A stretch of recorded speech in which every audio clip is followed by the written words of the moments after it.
स्वागत है आपका सिविल सर्विस वर्टिकल में। सो गाइस, स्वागत है आज का आपका करंट अफेयर के एडिटोरियल सीरीज़ में। नेशनल मिशंस फॉर मेंटरिंग, देखिए आपके लिए नया टॉपिक नहीं है, आप ये 2022 से टॉपिक पढ़ रहे हैं, लेकिन इसमें कुछ नया इनोवेशंस, नई पहल की गई है। सो इसके लिए हमें जानना काफ़ी ज़रूरी है और ऐसे करंट अफेयर के जो टॉपिक होते हैं हमारे लिए काफ़ी महत्वपूर्ण हो जाते हैं जब उनमें कुछ नया अपडेट लाया जाता है और उनको बिल्कुल अपडेट करके आगे के लिए चलाया जाता है। ठीक है।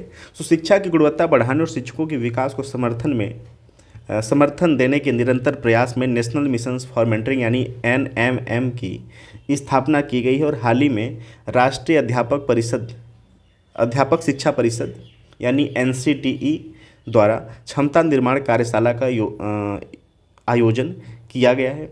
याद रखना कि एक प्रकार से यह शिक्षक को ट्रेनिंग देने का, उनमें नवाचार लाने का, उनमें आधुनिकता के हर एक गुणों को लाने के लिए एक प्रकार से एक पहल है। तो इतना सब शॉर्ट में जान सकते हैं। अगर इसके कुछ मुख्य बिंदु की बात करें तो जो नेशनल मिशंस फॉर मेंटरिंग है का प्राथमिक उद्देश्य सलाह के माध्यम से स्कूल के शिक्षकों में निरंतर व्यावसायिक विकास की सुविधा प्रदान करना। देखिए ये मल्टीपल चॉइस में आ सकता है ये टॉपिक, ये पॉइंट, तो इसको याद रखना कि व्यावसायिक शिक्षा का विकास प्रदान करना। शिक्षकों के लिए चल रहे समर्थन और मार्गदर्शन के महत्व को स्वीकार करते हुए नेशनल मिशन फॉर मेंटरिंग का उद्देश्य परामर्श की एक मजबूत प्रणाली बनाना जो कि शिक्षकों को उनकी शिक्षण प्रथाओं और कक्षा में समग्र प्रभावशीलता को बढ़ाने में सशक्त बनाती है।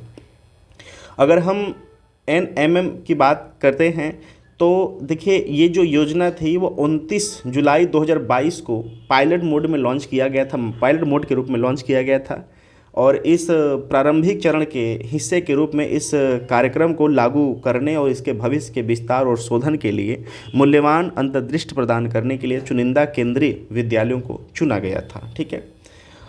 अब केंद्रीय विद्यालयों का चयन का अगर बात करें तो जो NMM है को पायलट मोड में भाग लेने के लिए कुल 30 केंद्रीय विद्यालयों का चयन किया गया था। इनमें से 15 केंद्रीय विद्यालय थे और 10 जवाहर नवोदय विद्यालय थे JNV और 5 केंद्रीय माध्यमिक शिक्षा बोर्ड CBSE से संबंधित स्कूल शामिल थे। तो ये भी आप याद रखना। और इस विविध चयन में विभिन्न शैक्षणिक संस्थानों और पृष्ठभूमि से प्रतिनिधित्व सुनिश्चित किया गया था। लॉन्च और क्षमता निर्माण और कार्यशाला की बात करें तो national council for teacher education यानी NCTE ने NMM को पायलट मोड लॉन्च करने में महत्वपूर्ण भूमिका निभाई है। लॉन्च के हिस्से के रूप में national council for teacher education जो है के द्वारा 2 दिवसीय क्षमता निर्माण कार्यशाला का आयोजन किया गया। इस कार्यशाला का उद्देश्य शिक्षकों की गुणवत्ता, पेशेवर सहायता प्रदान करना और उन्हें अपनी भूमिका में उत्कृष्टता प्राप्त करने के लिए आवश्यक सलाह कौशल लैस करता था। सफल परामर्शक के शिक्षकों की जिम्मेदारी की अगर बात करें तो NMM वेब पोर्टल का उपयोग करके सफल सलाह सत्र आयोजित करने में शिक्षक स्वयं महत्वपूर्ण भूमिका निभाते हैं। मंच के साथ सक्रिय रूप से जुड़कर और उपलब्ध संसाधनों का लाभ उठाकर शिक्षक निरंतर सीखने और सुधार की संस्कृति को बढ़ावा दे सकते हैं।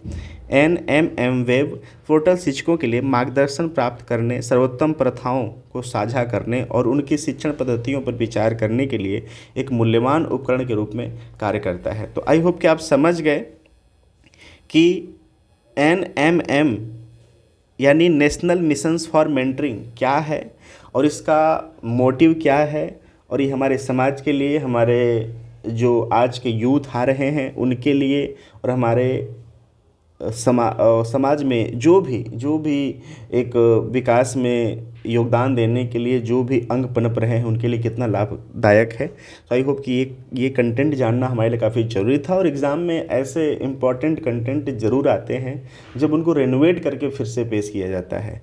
सो आई होप कि आपको ये पसंद आया होगा। इसमें कुछ त्रुटि हुआ हो, कुछ मिसलिनियस पॉइंट को मैंने स्किप किया हो तो प्लीज़ आप उसको बताना, कमेंट बॉक्स में बताइए, उसको मेंशन किया जाएगा।